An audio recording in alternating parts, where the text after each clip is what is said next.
Welcome back to Conscious Coaches on a Mission. I am so happy for today's guest. It's going to be such a fun conversation. Stephanie Ross. She is a leader of a community, Sister Circle. It's a business community for intentional entrepreneurship. And this is about helping you be able to have your life, big dreams, your business, and at the same time, actually spaciousness and sustainability. So you are feeling like you can have it all instead of just, focusing your whole life in one direction and forgetting the rest of your life, which is kind of like what we do a lot of times, right? We just fixate on the goals. We keep wanting to do this one thing and, well, my life will wait. And then when I get to six figures, then I will finally be able to. And Stephanie shows us how to be able to balance that. So welcome. Thank you so much for having me. You kind of just summed it all up in a few sentences of, what I'm really all about. So I'm really excited to share with your audience today. Thanks for Well, having me. great. So let's start by looking at, first of all, the concept of intentional entrepreneurship. I think this is a great idea because obviously mindset and energetics and emotional maturity are required in order to have a profitable business anyway. I mean, I would assume that everybody knows that by now, but Mhm. intentionally balancing different parts of our lives, that's what you do with your community. So can you start by kind of opening that up a little bit? Yeah, well, I think a lot of what we teach and preach as coaches and mentors comes from experiencing the opposite. So I started my business kind of on a whim. When I was 20 years old, I started teaching fitness and yoga just for fun. And I was a college student. So I was really young and kind of got thrown into entrepreneurship unintentionally. And I did love it, though. I decided to just pursue it full time once I graduated with my degree. And I launched a fitness and yoga studio. So I took this one room, tiny studio to scale it. I did build outs. I had my own spaces. I built a team of 10, and I really just hustled and followed this dream and vision that I had. And that was intentional, the decisions that I was making. But somewhere along the line, I kind of let the vision become so big, and, life happens, circumstances happen that are sometimes out of our control. So I had taken a big leap of faith to basically take a financial risk, expand my studio into a space that was very expensive. And that happened to be the year before 2020. So we all know what was happening then in the following year. And, in hindsight, I maybe wouldn't have taken that risk, but I followed my intuition, I followed my gut, and it taught me a lot of lessons. And I feel like through that experience of just trying to, survive through the pandemic and kind of come out on the other side, I kind of lost sight of my original passion and idea of what I was building, just trying to, one, please other people, and two, pay the bills at the end of the day. So I kind of had to really make some hard decisions, step back and say, what do I actually want out of this business? Is this even serving me anymore?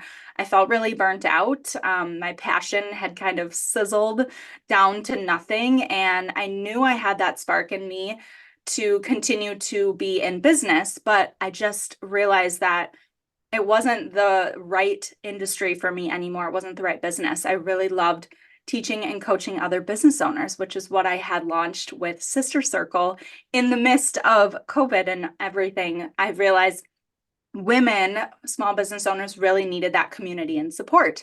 So I took a step back. I actually scaled back my first business. And then at the end of last year, I closed it completely and have just pivoted and allowed my own evolution to take me in an intentional direction that would allow me the lifestyle that I really wanted to have. So that is truly what intentional entrepreneurship means to me, is just, a lot of times we continue to grow and we build, and sometimes bigger is not better. And we have to learn that the hard way. So taking that step back and really getting intentional about what it is that we want. I think a lot of times the dream that we start with changes because we change over time, and it's hard to walk away from that. But that is really what it means to me to be intentional about your business. Oh yeah, Steph, this is so much like my story is so similar to that, as in building something that is great, that you're aligned with, that you're passionate about, and then at some point realizing, that's like not working anymore. Uh, Yeah. and this is, I think, a step that's very difficult for a lot of people to make because we're conditioned to just hold on to what's working, but actually that's a scarcity kind of mindset, right? Because what you had to do is to trust something internal, and every step that you did expand your first business and then closing that and shifting direction, that is an internal trust. So can you speak more as to that inner mastery, I guess, that an entrepreneur must have in order to remain fluid with their passion and still profitable? Because I think a lot of times women separate that into like, okay, if I'm profitable, I just gotta stick to like systems. But then the soul is dying in the process, right? So we want to combine that. Yeah, and I think that's where it gets a little tricky. And, being in the health and wellness industry, the spiritual side of things, like being able to make it a sustainable, scalable, profitable business without selling your soul, right? Like, and that takes a lot of alignment and always just coming back to the decisions that you make based on your values, your actual soul mission of what you want to do. And yeah, that's tuning into yourself and trusting, the signs and the red flags and all of those things along the way, which I did. And then it still felt like it wasn't working. And I realized it wasn't a matter of working harder.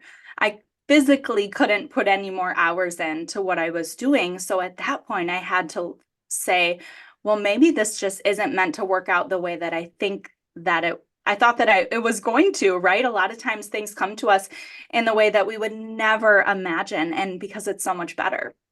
So Yeah, learning to trust the path and trust yourself. yeah, I think that this piece that, that things could come differently than what we expect, that is such a big thing for people to realize, that when we want something, if we are too rigid about how we want it to arrive, sometimes we actually block the goodness of what could arrive. So in your case, you actually remained open enough to see that, well, maybe this is not how it will arrive. And you had plenty of success, right? I mean, your business was doing well. It's not like you had to walk away from something that wasn't working. It was working just fine from the profitable side. It just wasn't internally working, right? Yeah. And there were months where it wasn't profitable, and Mhm. I had to kind of decide, like, at what point is this worth continuing to, continue to grow something that at the cost of my own health and my own time away from my family. And I ran after this dream for a whole decade. So I was 30 by the time that I decided to pivot. And it came at the cost of a lot of things that I had given up and had to sacrifice or delay in my life. And even if it was profitable, which I knew that I could get it to that point, I mean, we were at that point with COVID. After COVID, it was a lot harder, but I knew I could get it back to that point. But again, I kind of had this conversation with myself finally to realize, like, is it really worth what it's going to take? Is it really worth how much it takes away from my personal life? And that's where that intentionality comes back to, is I'm all about helping business owners, or anyone really overall, build a lifestyle that they love and build a business that actually allows you to enjoy the benefits of entrepreneurship, which is freedom and, Mhm. flexibility. And if your business doesn't offer you that, guess what? There's a lot of, easier jobs that you could go get that pay well and have benefits. So if we're not actually enjoying the benefits of entrepreneurship, we need to step back and reassess, what is truly important to us and get intentional again. Yeah, and why we're doing that. That's, to me, is always the big question to ask internally, as to why are you in it? You're totally correct. Like, it's so much easier to have a job, because when you're working for yourself, it might look like you're pretty much always working. But if you realize that your business can be aligned with this internal desire for freedom that you have, then as long as you're willing to put work where it's needed and have correct strategy, that could definitely work. So for us, for the next sort of dive in here, why don't we look at what happens? I'm sure you've seen that in your women's circle, and I've seen this with many of my clients when the business fluctuates because we want something, we go for it. But what happens when sometimes it works great, sometimes it doesn't? Sometimes you did everything right and the lunch didn't work out, and then you troubleshoot, course correct, and you do that again, and so on. So that ebb and flow of a normal business, Mm. because I think a lot of times people expect that once at six figures, then everything works all the time. And if you had multiple six figures, well, every lunch always works. And if you're at million, well, then somehow you just call and people come. And it's like, no, at every step of the business, there's still a lot of work and strategy involved. And it doesn't always work. So can you touch on that? Like, what would it take for someone to be able to make their business sustainable through these ebbs and flows? Yeah, absolutely. And, like, for example, I had a really consistent, monthly income based on memberships, which is one of the most consistent revenue streams you could ever count on. And then COVID hit, and that was completely unexpected. So you really never know what could happen to your business. And me at the time, that was my sole income. So I think one, like being able to weather storms, having multiple streams of income in whatever ways you possibly can, sustainably, of course, but that can be a way to kind of weather some of the storms of small business ownership, and also just being able to evolve. And something I pride myself on is innovation. I'm constantly, eyes up and out on the horizon of like what could be coming, testing different technologies, trying new systems. And I think what I learned through all of it too is like, I thought I needed a full team of staff and a, full-time admin and all of these things to be able to grow and scale. And you don't. Like in the economy that we live in, you can hire freelance, you can trade hours with people depending on, what your business is and their business is. You can have part-time, you can have interns. Like there's so many different ways to scale and grow while also not having to have a full payroll. And I think just being flexible, and that's what it's going to require to really be able to compete in the coming years. So I always say our big mantra is collaboration over competition, collaborating with other women in business or other small business owners, because I think our biggest enemy is just technology and being able to evolve and pivot and be flexible through all of the changes that are, always ever changing and ever ending.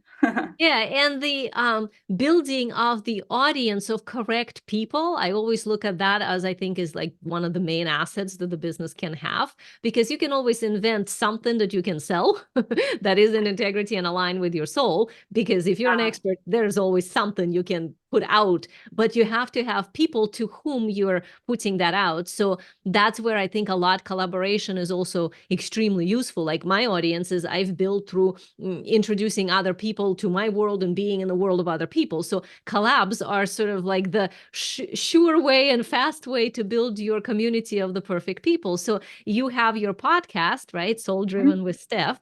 And like I've been guest on yours, now you guest Yeah. on mine. So there we are, we're cross-pollinating. And that is like, can you speak more to people building the correct audience? Because that takes knowledge of like who they are probably, right? And understanding of what is it that they're going to promote. Because I think a lot of times people forget that. They think it's like, oh, I just need to be like famous on Instagram. And it's like, that does not going to convert into buyers, right? So can you speak more on that?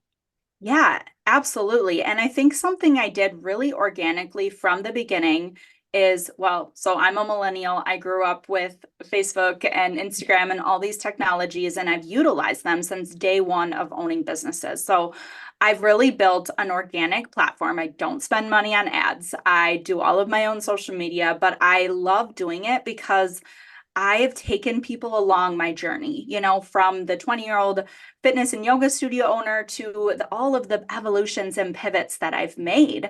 And I've stayed in touch with people from past businesses and past, just life experiences in that way where I feel, honestly, it doesn't even matter necessarily what I'm doing because I have made those relationships and built those connections and that trust over time that whatever evolution I decide to make, which we're all going to evolve over time as we're growing, I have this community of people that want to follow it. They want to, listen to the podcast or come to the event I'm doing, or I have people who were my yoga and studio owner members who are wanting to start a business just so they can join Sister Circle because they're like, this just looks so fun. And so I think really just being you, being authentic, showing up on the platforms that you resonate with, that you enjoy being on, and just inviting people along the journey. And maybe it's social media, maybe it's your email list. You're really, in the emails of, being real. Maybe it's your podcast, maybe it's your YouTube. Like pick a couple channels and take people along the journey. Tell them about your personal stories because oftentimes that is going to be your why behind your business anyways. So people connect to real people. People also connect to the lessons that you've learned and the hardships and maybe the challenges and mistakes that you've made more than just all of your successes. So really being, I think, authentic and transparent of both, struggles and successes and being able to relate to people will build the right audience for you. Yeah, and I think this piece of connectedness through something that's real, like being authentically yourself, is a lot of times missing in online coaching industry because there's so much of that glamour, glitter, kind of pretty pictures, photo shoots, and I mean it has its place, but in reality, though, that's not what people actually connect to. So Totally. Yeah. yeah. What would you say in your sister circle? What is the main emotional piece that women bring that they feel like this is what I need support with and this is why I'm here? Like what's the reason for their desire to be in the circle? Yeah, I think you nailed it with entrepreneurship is glamorized. And if you're in it, you know that it's not all, shiny photo shoots and all the fun, fancy things. And I try to really keep it real. And we talk about the hardships and we talk about the challenges. And it's a really safe place for women to not only feel supported, but to open up and relate to each other, guarantee whatever you're going through, someone else has gone through or is going through. And so, what we have built is a really authentic community of people that collaborate, they support each other, we're growth minded. We're not in a scarcity mindset of worrying about someone else, competing with us. And I think just showing up with a desire to learn and grow and knowing that we don't have it all figured out. There's always areas to grow and always areas to learn. And one piece that I really love about Sister Circle is the wide variety of ages.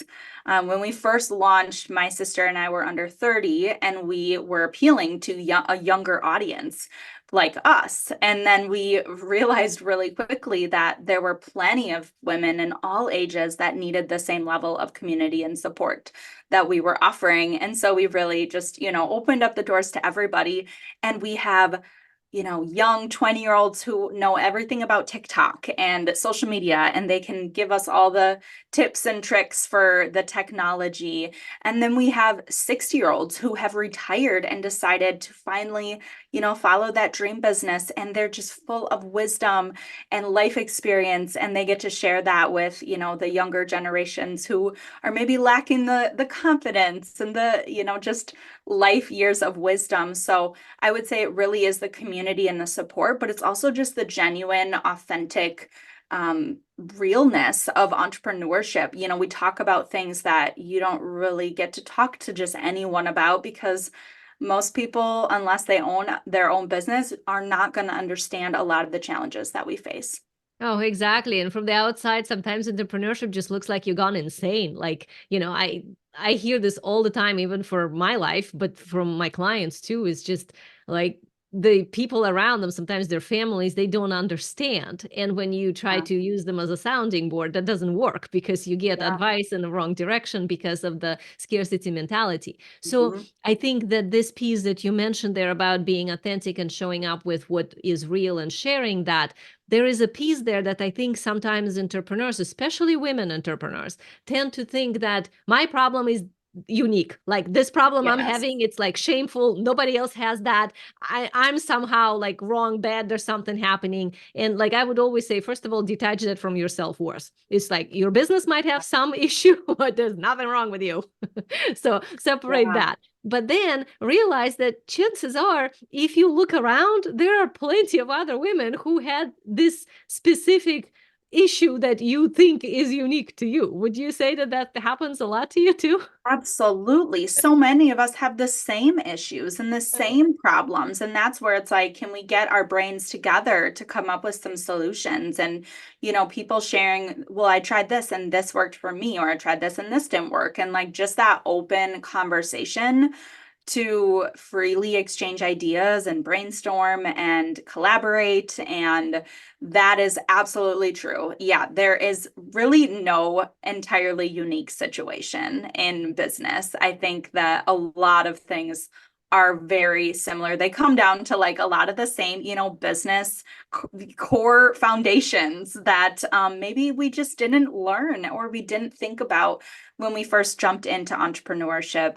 I know I didn't think about a lot of things. It was more like, I took the leap and figured it out along the way. And I think that's what most entrepreneurs do. We get into business because we actually love the passion behind the doing of the product or the service. And then we realize, oh, I actually have to learn sales and marketing and customer service and systems and IT, and like just wearing all the hats, I think is one of the most exhausting, biggest challenges that I hear is just, trying to do it all. So that's another mindset limitation that I think we place on ourselves, especially as women.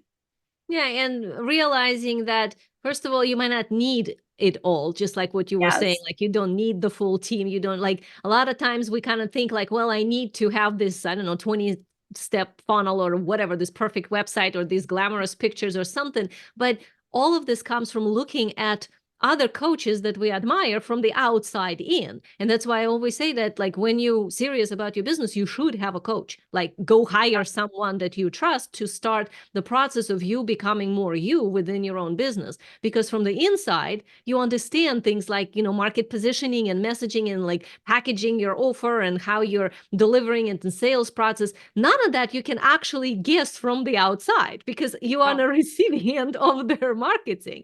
And a lot of times people kind of don't get that when they start. They think like, oh, if I just copy what somebody does, well, I can do that too. But what you're missing is the strategy behind that. Would you agree with that? Absolutely. And it took me about 6 years into business to really find a true mentor.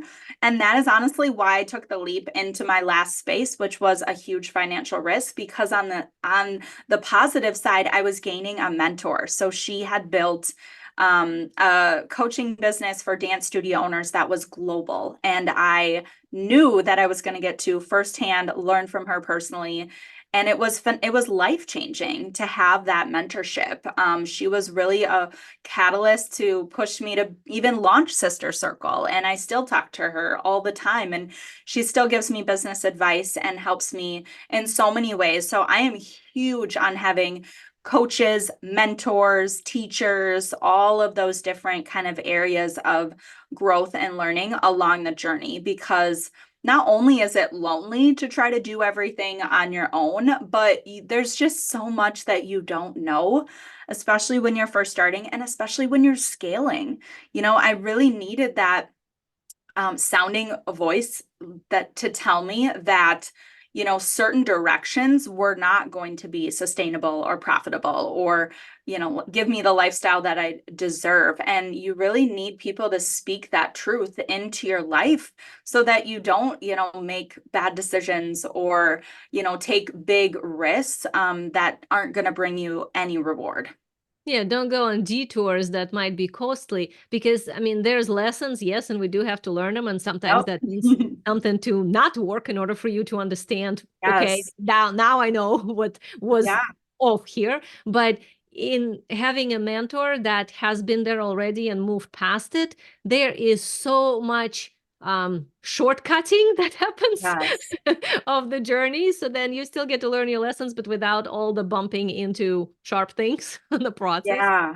Yeah, absolutely. Yeah, I think at the end of the day, we still all have those soul lessons to learn, and that becomes our story. But there's so many things that we could avoid if we had those coaches, those mentors, just voices of reason of people that have been there, experienced certain things, and can just be a guide in some of those darker moments.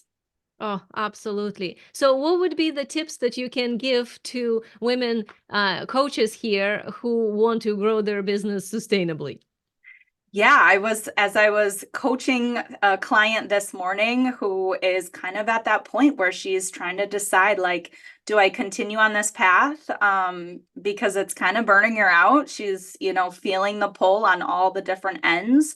Or do I pivot, and what does that look like? I think either we reach a point where we know we need to step back, we're burnt out, our light is dimmed, or we're ready to grow, but in what direction, right? And like I said, what are the costs of that growth? So one thing I would say is, just if you're trying to simplify your life and your business, which hopefully you're trying to do, whether you're growing or scaling back, I think simplification is key of having to do less and get more reward. That's what I'm trying to do. I'm trying to work less and gain more, joy and passion and freedom and flexibility and all of those things. So I just told her, make a list of every single thing that you do in your business right now, from the service side, like actual doing, to the back end, all the admin stuff, all of the, I mean, as simple as like writing something in a Google Calendar, like just all of those mental tasks that we do every single day without thinking about it.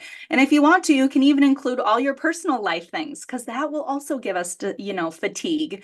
So list out all the things that you're doing in your business right now. You can do it on a, daily, weekly, monthly basis, and then just circle the things that you still enjoy. Like, what is still bringing not only joy, but fulfillment for you, not just your clients, and what gives you clarity. Is it your financials, your numbers, like things that you still need to do to have clarity in your business? And then what's left? Like, there's probably two categories. It's either stuff that you could maybe just not do for a week or two or a month and see what happens. Or do you need to find someone to help you with those tasks? And that's where I come back to this mindset that I've been coaching around, which is who, not how. It's actually a book, and it's really good. And it's basically, instead of looking at your list of a million things and asking yourself, how am I going to do all of this? Who could help me with this? So that's where the delegation comes in, of maybe it's a freelance, you're just paying someone to work per hour. Maybe it's trading your services for someone else's services, because I know a lot of times it comes down to, can I afford this? Can you trade services with other business owners? Is it an intern? Is it, hiring someone online, like a VA, like really getting creative? Maybe it's just your grocery load is too much. You need a grocery delivery. You need someone to come clean your house. You need someone to come declutter things. Like, it could be personal too. And then just really trying to etch away at some of those things that is kind of sucking your soul. And this is really what I did unintentionally when I had to make a lot of those hard decisions of stepping back from my first business and pivoting into something else. And sometimes at the end of the day, you just need what I call a fortress phrase of, this is my boundary. And my fortress phrase the last year or two of scaling back my business was, is this going to allow me to start a family? Because that was really important for me, was like, I wanted to have kids. What I was building in my first business was not going to allow me to have a maternity leave or be able to really step away physically. So that's been my fortress phrase of deciding if an opportunity is for me, if a new business venture is for me, anything kind of new that's going to add to my plate. Is this going to allow me to build my family, start my family while I say yes to this opportunity. And if it's a no, then it's a no, but it's not a no forever. It's just a no for right now. So just kind of taking everything seasonally, and looking at it temporarily, nothing is forever. It can be a no right now, and maybe a yes in the future. Oh, this is such a good advice. And totally, if we know some sort of red lines or like lines we shouldn't cross or whatever, you're calling Yeah. it fortress, right? Yeah, like this is my fortress Yeah. outside of my castle of like my life. This is like Yeah. important stuff that I need to protect like a fortress. Yeah, for me, I think it's my schedule because I like to go for a walk by the ocean. I like to meditate, and for me to have flexibility in a schedule is like non-negotiable. So Yep. anything that if they say it's an ongoing commitment, but it's in this time and it's rigid, it's like nope. I have to be Yes. able to shift that. Like to me, that's my fortress. 100%. And we all Yeah. have them, but how are they strong? Are we enforcing them, right? How are they built? Are they built of stone or are they built of straw, right? Like what is the strength of that fortress? And that is something I've really had to consider now. I'm actually expecting. So now I'm really, Congratulations.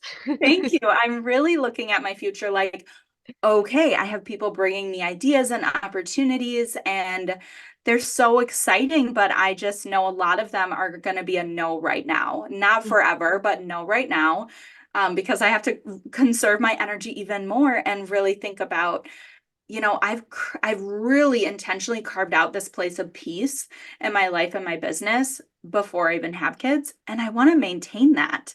And I know that, having a family is going to bring more chaos. So I really do feel like I need to create even more space in that fortress, in that boundary, so that I'm not missing out on the moments that I want to be just at home or with my family or mom. So I'm really being intentional about my entrepreneurship now. Oh, this is such a good advice. And I think a lot of people needed to hear that if they have a family or not, just the idea that sometimes we have this spaciousness and then we think that having a business means that, well, all of that is going to be eaten up by the business, when actually a lot of it is strategy and intention. And if things are aligned in a specific way in your business, you still get to have all the space that you want. Because, like, really, I work 1 day a week. And Yeah. my business is very much profitable, but that's something that had to be built to that place with a lot of Yes. systems, and it didn't happen overnight. So understanding that, just like you're saying, everything is seasons. So at the start of your business, yes, you probably have to hustle a lot Mhm. because you have to figure Yep. out what works for you, what doesn't, and there are a lot of things that you can't afford to get supported and yet, so you Yep. kind of have to do them yourself. But Yep. you quickly move out of that phase into great, now I have a coach, now I have support, now I have clarity, so I can shortcut through this into more spaciousness, and then you build a system. So thank you so much, Stephanie, for bringing that up, and this is such an important piece for people to hear. So if people want to know more about you and listen to your podcast, how can they do that? Where do they go? Yeah, I would love to have anyone that this resonates with come follow the journey. I'm excited to go into the season of motherhood because I know it's going to make me even more of an intentional entrepreneur. So I would love to bring people along that. And I fully believe that we can be amazing, moms and wives and mothers and be big dreamers and passion-filled small business owners. We don't have to pick one or the other. So that is going to be my kind of next season of showing up, is showing that we can do both and we can do them well. So I would love to have anyone follow along on my journey. You can connect to me on Instagram, Stephanie Lee, Lea Ross, ROSS, or through our podcast, Soul Driven with Steph. I have a great free meditation on there actually called Connect Back to You. So if you are in that place of needing to connect back to yourself, getting intentional again, that would be perfect for you. And then you can hear all the other awesome interviews like the one that I have with your amazing podcast host today too. Well, thank you very much. And we are very happy to have you here. And all the links will be in description. So go check them out.